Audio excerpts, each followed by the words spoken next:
একটু সস্তা চল লাগে খেতে। চলো তোমাদের দেখাচ্ছি ভিডিওতে। তো গুড মর্নিং গাইস। তো আমি এখন ঘুম থেকে উঠে গেছি, উঠেই ল্যাপটপ নিয়ে পড়তে বসে গেছি। জানি না আজকে সারাদিনটা কীভাবে কাটবে। একটা কথা গাইস বুঝতে পারছি, কাজ ছেড়ে দেওয়ার পর মানে সব কিছু অন্যরকম হয়ে যায়।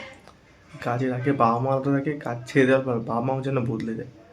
অন্যদিন এই সময় ওটা আমি রেডি হয়ে জামা প্যান্ট পরি কাজে যাবো বলে, আজকে এখন ঘরে পড়তে হচ্ছি, বাবা মা দেখলাম কোনো কথা বলছে না, মুখ বার।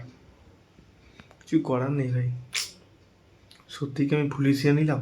বুঝতে পারছি না। চলো আজকে দিনটা কীভাবে কাটুক দেখি, তোমাদের এক এক করে সব ব্লগে দেবো টোটাল এডিট করে।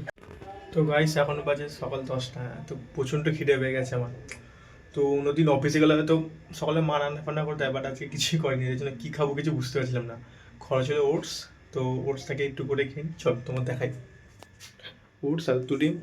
আমি যদিও আগে জিম করতাম বা ব্যায়াম করতাম, তাই জন্য একটু হেলথের দিকে কনসিয়াস আছি আমি। তো চলো এটা করে খাওয়া যাক, খেতে গিয়ে তোমার সাথে কথা হচ্ছে।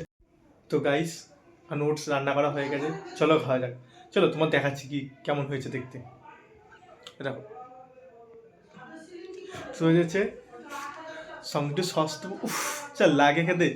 চলো তোমার দেখাচ্ছি ভিডিওতে, চলো খাওয়া যাক।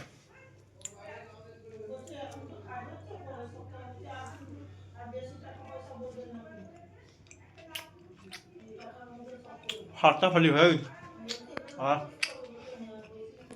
তো গাইস তোমরা দেখতে পাচ্ছ আমার পুরো চান পান হয়ে গেছে। তো এখন আমার মা রান্না করছে, চলো তোমাদের সবাইকে দেখাই।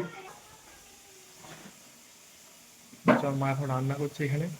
তো আর বাবা এসে গেছে কাজ থেকে। তো এবার খাওয়া দাওয়া, বাবা আবার খেয়ে কাজে চলে যায়।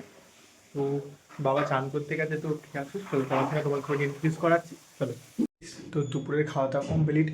আজকে দুপুরে হয়েছিল ফুলকপি আলুর তরকারি, ভাত, ডাল, ডিম ভাজা। তো চলো আরেকটা বেকার দিন কেটে গেল। তো এখন শুয়ে পড়ি, আর এখানেই ব্লগটা এন্ড করছি আমার। চলো রাধে রাধে।